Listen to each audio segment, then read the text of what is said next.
Assalamualaikum warahmatullahi wabarakatuh. Perkenalkan, saya Apriliana Ayulandari dengan NIM B1001704442 ingin menyampaikan presentasi tentang PKM saya yang berjudul Ekobrik sebagai upaya peningkatan produktivitas ibu-ibu PKK di Dukuh Candirejo. Selanjutnya ada beberapa poin yang akan kita bahas. Yang pertama ada pendahuluan, yang kedua adalah gambaran umum masyarakat sasaran, yang ketiga adalah metode pelaksanaan, yang keempat biaya dan jadwal kegiatan, dan yang terakhir daftar pustaka. Masuk ke pendahuluan, identitas mitra kita adalah ibu-ibu PKK Dukuh Candirejo yang kurang produktif dalam kegiatan berbasis kreativitas. Level urgensinya adalah pentingnya peningkatan produktivitas serta pentingnya pengelolaan sampah plastik. Tujuannya yang pertama adalah memberi pengetahuan terhadap ibu-ibu PKK tentang inovasi pengelolaan sampah plastik yang ramah lingkungan. Yang kedua adalah mengurangi jumlah sampah plastik. Yang ketiga, meningkatkan kreativitas ibu-ibu PKK di Dukuh Candirejo.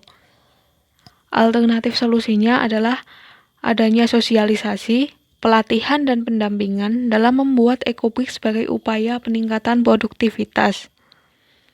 Manfaat yang akan diambil yaitu meningkatnya produktivitas ibu-ibu PKK di Dukuh Candirejo.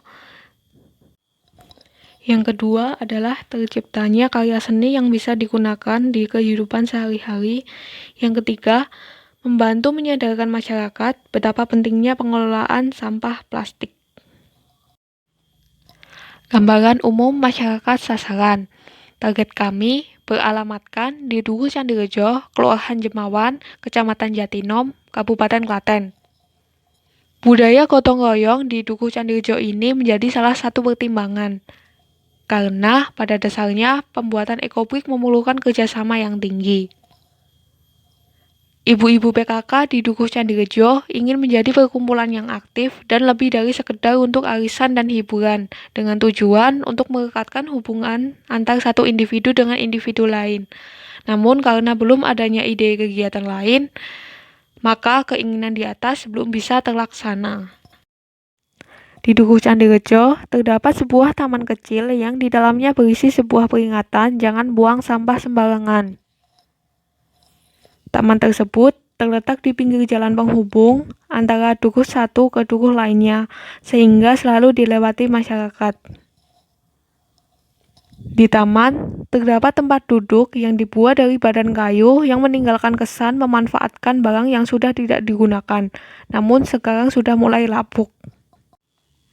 Nantinya, luaran yang diharapkan dari kegiatan ini adalah pembuatan kursi dan meja ekobrik yang akan diletakkan di taman itu sebagai penguatan kesan bahwa Dukuh Candirejo sudah mengikuti anjuran untuk tidak buang sampah sembarangan.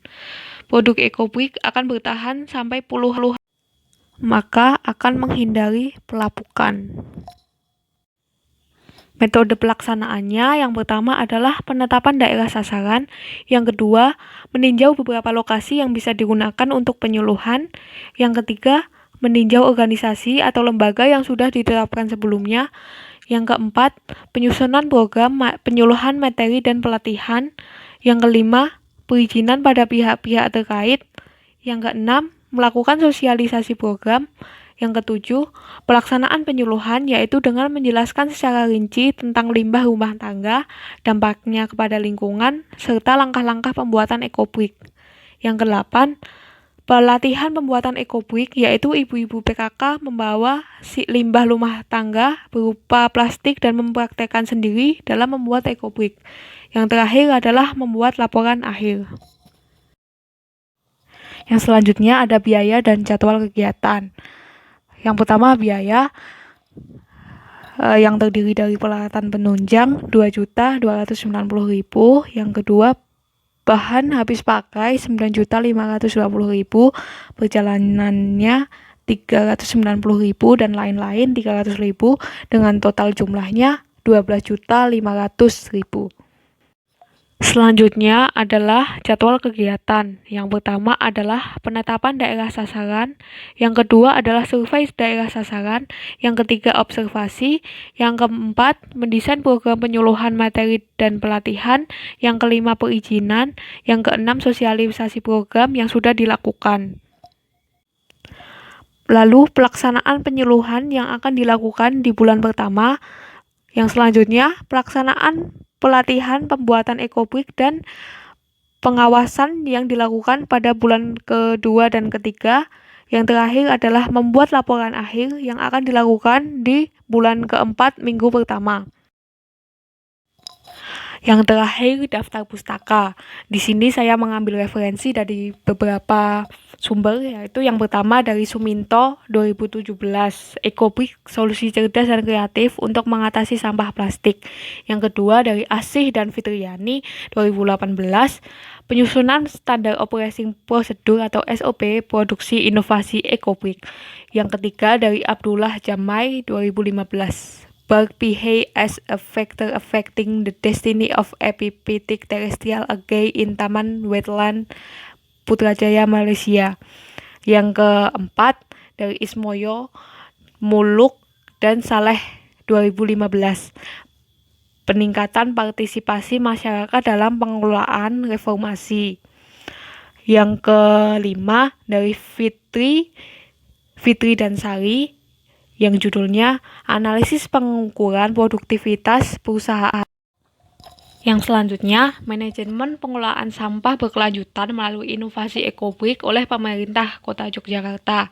Yang selanjutnya dari Arianto, S. Markum Pratiwi, dan Husada 2019, Dwija Cendekia, Riset Pedagogik.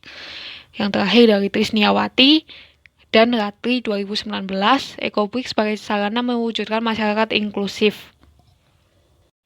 Sekian presentasi dari saya, kurang lebihnya saya mohon maaf. Terima kasih. Wassalamualaikum warahmatullahi wabarakatuh.